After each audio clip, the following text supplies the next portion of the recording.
ఓం శాంతి. ఈరోజు మురళి 29/5/2024.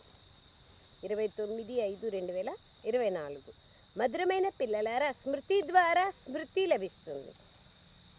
అంటే స్మృతితో స్మృతి కలుస్తుంది. ఏ పిల్లలైతే బాబాను స్మృతి చేస్తారో వారి ఆకర్షణ బాబాకు కూడా కలుగుతుంది. అంతే కదా. లౌకికంలో కూడా మామూలుగా నేను ఇప్పుడు నిన్ను గుర్తు చేసుకుంటా ఉంటిని, కరెక్ట్గా నీ ఫోన్ వచ్చింది, కరెక్ట్గా నువ్వు నన్ను గుర్తు చేసుకున్నావంట అంటారు కదా. ఫ్రీక్వెన్సీ అనేది కలుస్తుంది. అట్లా బాబా అంటున్నారు, స్మృతి ద్వారా స్మృతి కలుస్తుంది. ఏ పిల్లలైతే బాబాను స్మృతి చేస్తారో వారి ఆకర్షణ బాబాకు కూడా కలుగుతుంది. ప్రశ్న: మీ పరిపక్వ స్థితికి గుర్తులేమి? ఆ స్థితిని పొందేందుకు చేయాల్సిన పురుషార్థం గురించి చెప్పండి.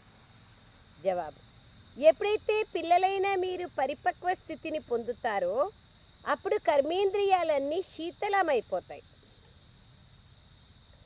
కర్మేంద్రియాల ద్వారా ఎటువంటి తప్పుడు కర్మ జరగదు. మీ స్థితి స్థిరంగా కదలిక లేనిదిగా అయిపోతుంది. ఈ సమయంలోని నిశ్చల స్థితి ద్వారానే 21 జన్మల వరకు కర్మేంద్రియాలు వశమైపోతాయి. ఈ సమయంలోని నిశ్చల స్థితి ద్వారానే 21 జన్మల వరకు కర్మేంద్రియాలు మీ వశమై ఉంటాయి. ఈ స్థితిని పొందేందుకు మీపై మీరు పరిశీలన ఉంచుకోండి. నోట్ చేసుకోవడం ద్వారా అప్రమత్తంగా ఉంటారు. అంటే ప్రతిరోజు పరిశీలన చేసుకోవడం ద్వారా జాగ్రత్తగా ఉంటారు. యోగ బలం ద్వారానే కర్మేంద్రియాలను వశం చేసుకోవాలి. యోగమే మీ స్థితిని పరిపక్వంగా తయారు చేస్తుంది. ఓం శాంతి. ఇది స్మృతి యాత్ర. పిల్లలందరూ ఈ యాత్ర చేస్తున్నారు. మీరు కేవలం ఇక్కడ సమీపంలో ఉన్నారు. ఎక్కడ ఉన్నా ఎవరైతే బాబాను స్మృతి చేస్తారో వారు తమకు తామే బాబాకు సమీపంగా వచ్చేస్తారు. చంద్రుని వద్ద కొన్ని నక్షత్రాలు చాలా సమీపంగా ఉంటాయి, కొన్ని ఎంతగానో మెరుస్తూ ఉంటాయి, కొన్ని సమీపంగా కొన్ని దూరంగా కూడా ఉంటాయి. ఈ నక్షత్రం ఎంతగానో మెరుస్తోందని, ఇది చాలా సమీపంగా ఉందని, ఇది అసలే మెరవడం లేదని కనిపిస్తూ ఉంటుంది. అలాగే మీరు జ్ఞానము మరియు యోగముల యొక్క నక్షత్రాలు. పిల్లలకు జ్ఞాన సూర్యుడు లభించారు. తండ్రి పిల్లలనే స్మృతి చేస్తారు. అది కూడా ఎలాంటి పిల్లలను? సేవాదారీ పిల్లల్నే. బాబా అంటున్నారు, సేవాదారీ పిల్లలు ఎవరైతే ఉంటారో వారినే బాబా స్మృతి చేస్తారు. బాబా సర్వశక్తివంతుడు, ఆ తండ్రినే స్మృతి చేస్తూ ఉంటారు.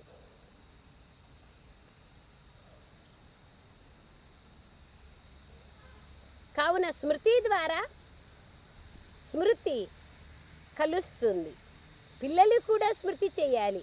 బాబా మీరు మమ్మల్ని స్మృతి చేస్తారా అని పిల్లలు అడుగుతారు. పిల్లలు ఎందుకు చెయ్యను? ఈ విధంగా బాబా ఎందుకు స్మృతి చెయ్యరు? ఏ పిల్లలైతే ఎక్కువ పవిత్రంగా ఉంటారో, ఎవరికైతే తండ్రి పైన ఎంతో ప్రేమ ఉంటుందో వారు అంతగానే ఆకర్షిస్తూ ఉంటారు. మేము ఎంతవరకు బాబాని స్మృతి చేస్తున్నాము అని ప్రతి ఒక్కరూ తమని తాము ప్రశ్నించుకోవాలి. ఒక్కరి స్మృతిలో ఉండడం ద్వారా మళ్ళీ ఈ పాత ప్రపంచాన్ని మర్చిపోతారు. బాబాని స్మృతి చేస్తూ చేస్తూ వారిని వెళ్ళి కలుసుకుంటారు. ఇప్పుడు ఆ కలుసుకునే సమయం వచ్చింది, కలుసుకుంటున్నాం. బాబా అంటున్నారు, డ్రామా రహస్యాన్ని కూడా బాబా అర్థం చేయించారు. తండ్రి వస్తారు మరియు పిల్లల్ని తమ ఆత్మిక సంతానంగా చేసుకుంటారు. పతితుల నుండి పావనులుగా ఎలా అవ్వాలో వారు వచ్చి నేర్పుతారు. బాబా అయితే ఒక్కరే, వారినే అందరూ స్మృతి చేస్తారు. కానీ అందరికీ నంబర్ వారుగా తమ తమ పురుషార్థానుసారంగా స్మృతి లభిస్తుంది. ఎంత ఎక్కువగా స్మృతి చేస్తారో అంతగా వారు ముందు నిల్చున్నట్లే ఉంటారు. కర్మాతీత స్థితి కూడా ఇలాగే లభిస్తుంది. ఎంతగా స్మృతి చేస్తారో అంతగా కర్మేంద్రియాలు చంచలమవ్వకుండా ఉంటాయి. కర్మేంద్రియాలు ఎంతగానో చంచలమవుతూ ఉంటాయి కదా. దీన్ని కూడా మాయ అంటారు. కర్మేంద్రియాలతో ఎటువంటి చెడు పని జరగకూడదు. ఇక్కడ యోగ బలము ద్వారా కర్మేంద్రియాలను వశం చేసుకోవాలి. ఇక్కడ యోగ బలం ద్వారా కర్మేంద్రియాలను వశం చేసుకోవాలి.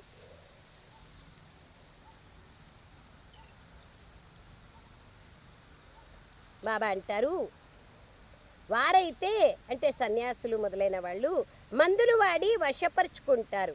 బాబా ఇవి ఎందుకు వశం అవ్వడం లేదు అని పిల్లలు అంటారు. మీరు ఎంతగా స్మృతిలో ఉంటారో అంతగా మీ కర్మేంద్రియాలు మీ వశం అవుతాయని బాబా చెప్తున్నారు. దాన్నే కర్మాతీత స్థితి అంటారు. అది కేవలం స్మృతి యాత్ర ద్వారానే లభిస్తుంది. కావున భారతదేశ ప్రాచీన రాజయోగం ఎంతో మహిమ చేయబడింది. దాన్ని భగవంతుడే నేర్పిస్తారు. భగవంతుడు తమ పిల్లలకు దాన్ని నేర్పుతారు. మీరు ఈ వికారీ కర్మేంద్రియాలపై యోగశక్తి ద్వారా విజయాన్ని పొందాలి.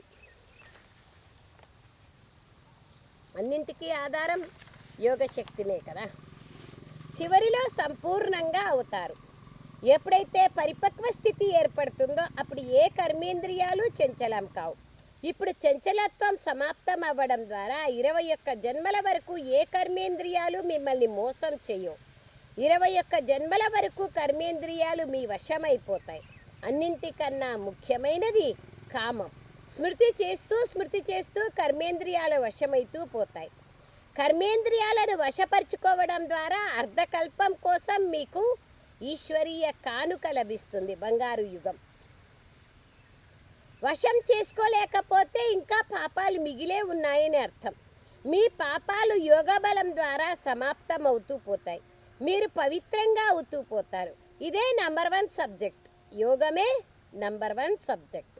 పతితుల నుండి పావనులుగా అయ్యేందుకే బాబాని మీరు పిలుస్తూ వచ్చినారు. కావున బాబానే వచ్చి పావనంగా తయారు చేస్తారు. బాబా జ్ఞాన సాగర్లు. స్వయాన్ని ఆత్మగా భావించండి, బాబాను స్మృతి చెయ్యండి అని బాబా చెప్తున్నారు. ఇది కూడా జ్ఞానమే. ఒకటి యోగం యొక్క జ్ఞానము, మరొకటి 84 జన్మల యొక్క జ్ఞానం. 2 జ్ఞానాలు ఉన్నాయి. మళ్ళీ అందులో దైవీ గుణాలు వాటంతటవే వచ్చేస్తాయి. జ్ఞానం సృష్టి చక్ర జ్ఞానం ద్వారా దివ్య గుణాలు అవంతకవే వస్తాయి. తాను మనుషుల నుండి దేవతలుగా అవుతాం కాబట్టి దైవీ గుణాలను తప్పకుండా ధారణ చేయాలని పిల్లలకు తెలుసు. స్వయాన్ని పరిశీలించుకోవాలి. నోట్ చేసుకోవడం ద్వారా తమపైన తాము అప్రమత్తంగా ఉంటారు. చార్ట్ రాసేదాని కారణంగా స్వయంకి స్వయం అలర్ట్గా ఉంటాం. ఈరోజు మనము మిస్ కాకుండా చేసినామా అంటేనే చార్ట్లో రాయగలం కదా. ధర్మరాజు బాబాని ముందు పెట్టుకొని రాయాలి కదా. తర్వాత యోగానికి కూర్చున్నాము, కానీ అనేక వైపులు నా బుద్ధి పోతా ఉందంటే యోగం శక్తిశాలిగా లేదంటే అప్పుడు కూడా వ్యర్థము. అనేక సంకల్పాలు వచ్చినాయనేది కూడా చార్ట్లో రాయాలి కదా. సో చార్ట్లో రాయాలి, సత్యం రాయాలి. కాబట్టి నా పైన నేను దృష్టిని పెట్టుకోవాలి, అటెన్షన్గా ఉండాలి అనేది వస్తుంది. అందుకే బాబా అంటారు, చార్ట్ రాయడం ద్వారా తమపైన తాము జాగ్రత్తగా ఉంటారు. తమని తాము పరిశీలించుకుంటూ ఉంటే ఎటువంటి పొరపాట్లు జరగవు. నన్నొక్కడినే స్మృతి చేయండి అని స్వయంగా బాబా చెప్తున్నారు. మీరే నన్ను పిలిచారు. ద్వాపర యుగం నుంచి నేను వచ్చినాను. ఎందుకంటే తండ్రి పతిత పావనుడు. వారు ఎప్పుడైతే వస్తారో అప్పుడే ఈ డైరెక్షన్ ఇస్తారు. ఇప్పుడు ఈ డైరెక్షన్లు ఆత్మలు అమలుపరచాలి. మీరు ఈ శరీరం ద్వారా పాత్రను అభినయిస్తారు. కావున తండ్రిని తప్పకుండా బాబా అంటారు, తండ్రి కూడా తప్పకుండా ఈ శరీరంలోకి రావాలి కదా. బ్రహ్మ శరీరంలోకి వచ్చే జ్ఞానం చెప్తారు. ఇవి చాలా అద్భుతమైన విషయాలు. త్రిమూర్తి చిత్రం ఎంత స్పష్టంగా ఉంది. బ్రహ్మ తపస్సు చేసి ఈ విధంగా విష్ణువుగా అయ్యారు. బ్రహ్మనే విష్ణువు, విష్ణువే బ్రహ్మ కదా. అది బాబా అంటున్నారు. ఇప్పుడు మళ్ళీ మీరు బ్రాహ్మణుల నుండి దేవతలుగా అవుతున్నారు. మళ్ళీ 84 జన్మల చక్రంలో తిరగాల్సిందే. ఇది బాగా బుద్ధిలో స్మృతి ఉండాలి. ఇప్పుడు మళ్ళీ మనం దేవతలుగా అయ్యేందుకు బాబా దగ్గరికి వచ్చాం. ఎప్పుడైతే దేవతల యొక్క రాజ్యవంశము లేదా సూర్యవంశము పూర్తి అవుతుందో అప్పుడు భక్తి మార్గంలో కూడా ఎంతో ప్రేమగా వారిని స్మృతి చేస్తారు. ఇప్పుడు ఆ తండ్రి మీకు ఈ పదవిని పొందేందుకు ఉపాయాన్ని తెలియచేస్తున్నారు. శివబాబానే వచ్చి లక్ష్మీనారాయణులుగా ఎలా కావాలి అనేటువంటి ఉపాయాన్ని చెప్తున్నారు. స్మృతి ఎంతో సహజమైనది. కేవలం బుద్ధి బంగారు పాత్రగా ఉండాలి. ఇంపార్టెంట్ అది. బుద్ధి తమోప్రధానంగా ఉండకూడదు. బుద్ధి దివ్యంగా పవిత్రంగా ఉంటే బాబాని స్మృతి చేసేది సహజం. ఎంతగా స్మృతి చేస్తారో, ఎంతగా పురుషార్థం చేస్తారో అంతగా పాయింట్లు కూడా మీ బుద్ధిలో వెలువడుతూ ఉంటాయి. జ్ఞానం కూడా బాగా వినిపిస్తూ ఉంటారు. బాబా తమలోకి ప్రవేశించి మురళి నడిపిస్తున్నట్లుగా భావిస్తారు. బాబా కూడా ఎంతో సహాయం చేస్తారు. ఇతరుల కళ్యాణమును కూడా చెయ్యాలి. అది కూడా డ్రామాలో రచింపబడి ఉంది. ఒక్క క్షణం, అరక్షణం. బాబా అంటున్నారు, సమయం తీసే బాబాని జ్ఞాపకం చేసుకోవాలి. ఈ డ్రామా అద్భుతమైనది. ఒక క్షణం మరొక క్షణంతో కలవదు.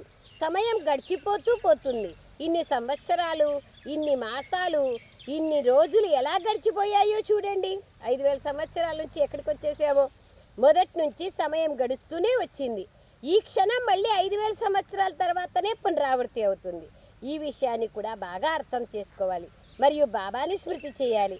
తద్వారా వికర్మలు వినాశం అవుతాయి. అందుకు ఇంకే ఉపాయము లేదు. ఇంత సమయం ఏదైతే చేస్తూ వచ్చారో అదంతా భక్తియే. భక్తి ఫలాన్ని భగవంతుడు ఇస్తారని కూడా అంటారు. ఏ ఫలాన్ని ఇస్తారు భగవంతుడు? భక్తి ఫలం జ్ఞానం కదా. జ్ఞానం యొక్క పరాకాష్ఠనే బేహద్వైరాగ్యం. ఎప్పుడు మరియు ఎలా ఇస్తారు అన్నది ఏమీ తెలియదు.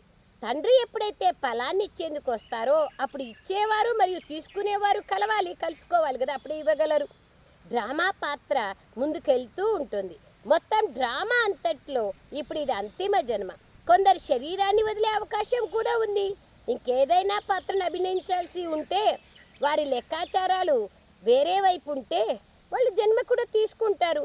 చాలా పాపాలు ఉంటే గడియ ఒక జన్మ తర్వాత మరొకటి తీసుకుంటూ శరీరం వదులుతూ పోతారు. గర్భంలోకి వెళ్తారు, దుఃఖాలు అనుభవిస్తారు. మళ్ళీ శరీరాన్ని వదిలి ఇంకొక జన్మను తీసుకుంటారు. అనేక జన్మలు తీసుకుంటే అనేక గర్భంలో ప్రవేశించాల్సి పడుతుంది కదా. అప్పుడు ఆటోమేటిక్గా పాపాలు అనేది అనుభవించాల్సి పడుతుంది. కాశీలోని కత్తుల బావిలో దూకడం ద్వారా కూడా ఇటువంటి పరిస్థితి ఏర్పడుతుంది. కానీ ఇప్పుడు ఏం లేదు. అవి శిరస్సు పైన ఎన్నో పాపాలు ఉన్నాయి. యోగ బలమైతే లేనే లేదు. కాశీ బావిలో దూకడం ద్వారా తమ శరీరం చంపుకోవడమే కదా.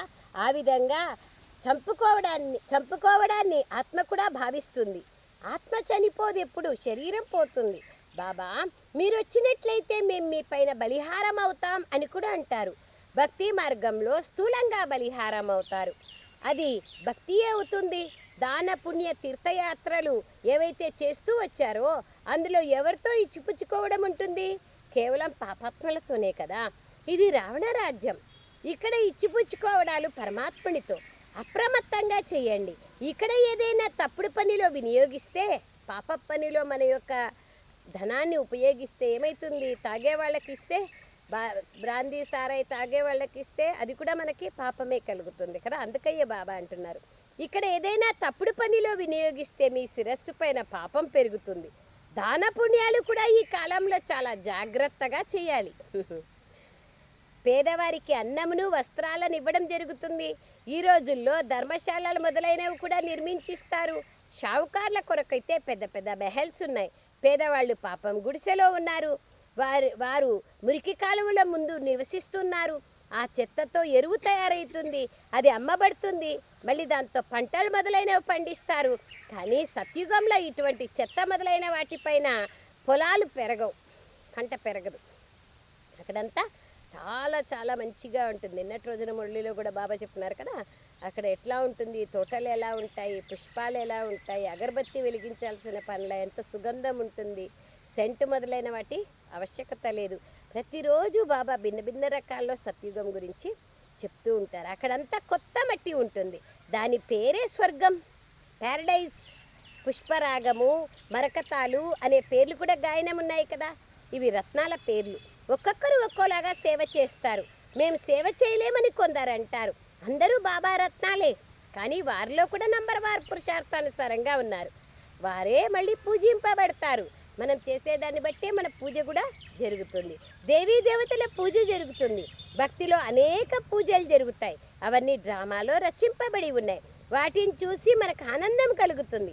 మనం నటులం. ఈ సమయంలో మీకు జ్ఞానం లభిస్తోంది. మీరు ఎంతో సంతోషిస్తారు. భక్తి పాత్ర కూడా ఉందని మీకు తెలుసు. భక్తిలో కూడా ఎంతో సంతోషం ఉంటుంది. పరమాత్ముని భజన చేస్తూ చేస్తూ చేస్తూ పారవశ్యాన్ని పొందుతారు. సంతోషం ఉంటుంది, కానీ కొంతకాలానికి. గురువు మాలను తిప్పమని చెప్తే ఇక అదే సంతోషంలో దాన్ని తిప్పుతూ ఉంటారు. కానీ ఎవరి పేరుని తిప్పుతున్నారో వాళ్ళు ఎవరు, ఎక్కడున్నారు, ఎలా అయినారు, దాని అర్థం ఎవ్వరూ తెలుసుకోలేదు. శివుణ్ణి నిరాకారుడైనారు. మరి అతడిపై పాలు, నీళ్లు, అభిషేకం ఇవన్నీ ఎందుకు చేస్తారు? విగ్రహాల ముందు నైవేద్యం ఉంచుతారు. వారేమైనా తింటారా? భక్తి ఎంత విస్తారమైందో చూడండి, ఎంత పెద్దగా ఉందో.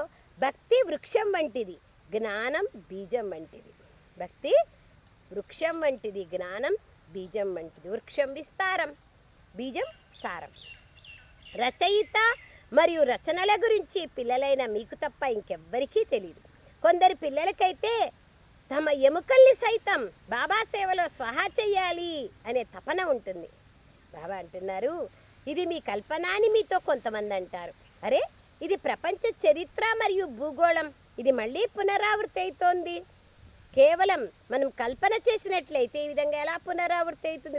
ఊహ అయితే ఇది జ్ఞానం, ఇది కొత్త ప్రపంచం కొరకు చెప్పబడే కొత్త విషయాలు.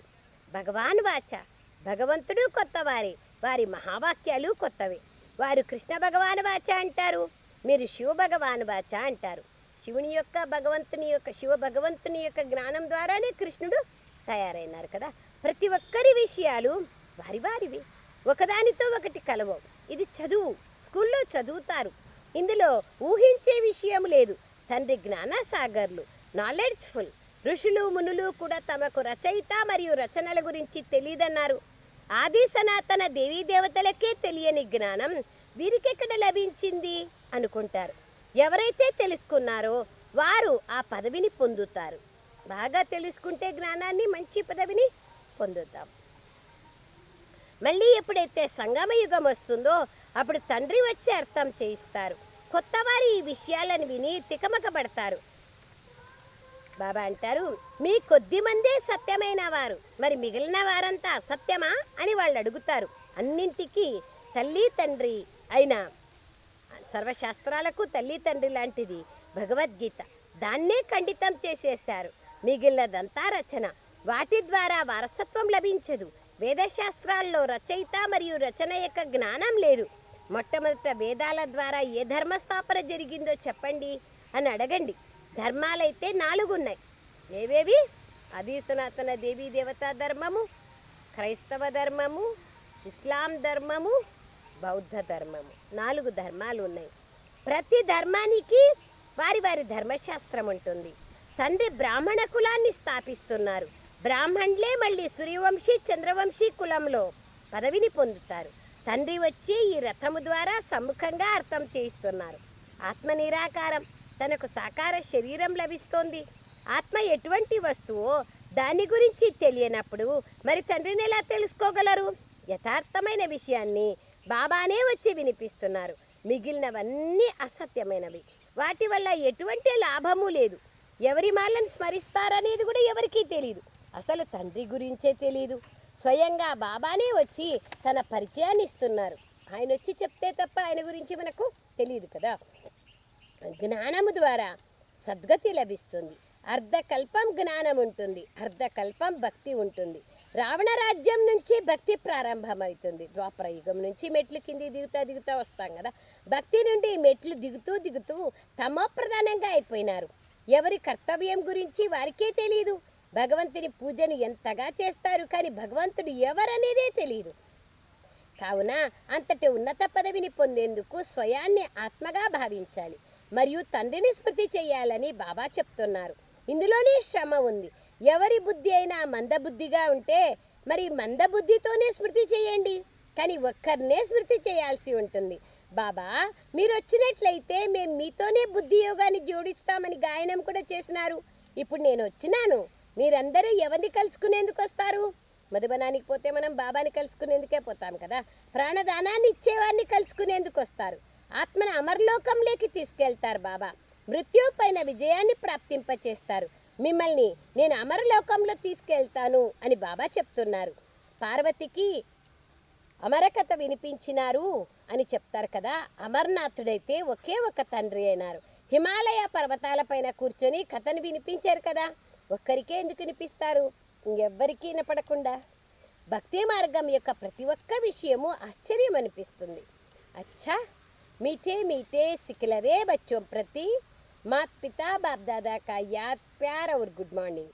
रूहानी बाप की रूहानी बच्चों को नमस्ते। हम रूहानी बच्चों की रूहानी माता पिता बाप दादा को याद प्यार गुड मॉर्निंग। और नमस्ते नमस्ते नमस्ते బాబా నమస్తే. థ్యాంక్ యూ బాబా. సారాంశం: యోగ బలము ద్వారా కర్మేంద్రియ జీతులుగా అయ్యి సంపూర్ణ పవిత్రుడుగా అవ్వాలి. ఈ స్థితిని పొందేందుకు మిమ్మల్ని మీరు పరిశీలించుకుంటూ ఉండాలి. ప్రతిరోజు పరిశీలన ఆవశ్యకత. రెండో పాయింట్: మేమే బ్రాహ్మణుల నుండి దేవతలుగా అయ్యాం, ఇప్పుడు మళ్ళీ దేవతలుగా అయ్యేందుకు వచ్చాం అని సదా బుద్ధిలో గుర్తుండాలి. 5000 సంవత్సరాల కిందట కూడా అయినా ఇప్పుడు కూడా అవుతాం. కావున పాప పుణ్యాల జ్ఞానాన్ని అర్థం చేసుకొని చాలా జాగ్రత్తగా ఇచ్చిపుచ్చుకునే వ్యవహారాలను చేయాలి. వరదానం: సర్వశక్తులను సహయోగిగా తయారు చేసుకొని ప్రత్యక్షత అనే పరదాన్ని తెరిచే సత్యమైన సేవాదారిగా కండి. సర్వశక్తులను సహయోగిగా తయారు చేసుకొని ప్రత్యక్షత అనే పరదాను తెరిచే సత్యమైన సేవాదారులుగా కండి. ఎప్పుడైతే సర్వశక్తులను మనము సహయోగిగా చేసుకుంటామో అప్పుడు సఫలతామూర్తులుగా అవుతాము, విజయులుగా అవుతాము. అందుకయ్యే బాబా అంటున్నారు అప్పుడు ప్రత్యక్షత యొక్క పరదా తెరవబడుతుంది. వివరణ: ఎప్పుడైతే అన్ని శక్తులు కలిసి శ్రేష్టమైన సత్తా, ఈశ్వరీయ సత్తా, ఆధ్యాత్మిక శక్తి అంటే ఒక్క పరమాత్మని శక్తి అని అందరూ చెప్తారో అప్పుడే ప్రత్యక్షత యొక్క పరదా తెరుచుకుంటుంది. అందరూ ఒక్క స్టేజ్ పైన కలిసేట్లుగా అటువంటి స్నేహ మిలనాన్ని చేయాలి. ఇందుకోసం అందరినీ స్నేహ సూత్రంలో బంధించి సమీపంగా తీసుకురండి, సహయోగిలుగా తయారు చేయండి. ఆ స్నేహమే అయస్కాంతంగా మారుతుంది. అందరూ ఒక్కసారిగా సంఘటిత రూపంలో తండ్రి యొక్క స్టేజ్ పైన చేరుకుంటారు. కావున ఇప్పుడు అంతిమ ప్రత్యక్షత యొక్క హీరో పాత్రలో నిమిత్తంగా అయ్యే సేవ చేయండి. అప్పుడే సత్యమైన సేవాదారి అంటారు. బాబా ప్రత్యక్షత సేవలో మనం సహయోగిగా కావడమే బాబా అంటారు సత్యమైన సేవాదారులు అని. అచ్చా స్లోగన్: సేవ ద్వారా సర్వుల ఆశీర్వాదాలను ప్రాప్తి చేసుకోవడం ఇదే ముందుకెళ్లేందుకు లిఫ్ట్ లాగా పనిచేస్తుంది. మనం ఎంత సేవ చేస్తామో అంత అనేకుల ఆశీర్వాదాలు లభిస్తాయి. తద్వారా మనము అభివృద్ధి అవుతాం, ముందుకెళ్తాం. అదే లిఫ్ట్ లాగా పనిచేస్తుంది అని బాబా చెప్తున్నారు. ఈరోజు 29వ పాయింట్ వ్యక్త ఇషారా. ఇప్పుడు తండ్రి సంస్కారాలు, తండ్రి గుణాలు, తండ్రి కర్తవ్యం యొక్క వేగం మరియు తండ్రి యొక్క అవ్యక్త నిరాకారి స్థితి యొక్క స్టేజ్ అన్నింటిలోనూ సమానత యొక్క మిలనం జరుపుకోండి. అంటే బాబా సంస్కారాలు, బాబాలో ఉండే గుణాలు, బాబా కర్తవ్యం ఏది నడుస్తూ ఉందో ఆ విధంగా మనము కూడా అవ్యక్త నిరాకారి స్థితి యొక్క స్థితిని అనుభవం ఎంత చేసుకుంటామో, బాబా వాళ్ళ సమానంగా మనం ఎంత అవుతామో ఆ విధమైన మిలనాన్ని చెయ్యండి. అప్పుడే బాబా అంటారు ప్రత్యక్షమవుతుంది. ఎప్పుడైతే మీరు తండ్రి సమానమైన మిలనాన్ని జరుపుకుంటారో అప్పుడే జయ జయ ధ్వనులు వెలువడతాయి. వినాశానికి సమీపంగా చేరుకుంటారు. తండ్రితో సమానంగా కావడమే వినాశనాన్ని సమీపంగా తీసుకురావడమైనది. మొత్తం ప్రపంచమంతా వినాశం జరిగితే కదా కొత్త ప్రపంచం అనేది స్థాపన జరుగుతుంది. అచ్చా. ఓం శాంతి. Thank you Baba. Thank you.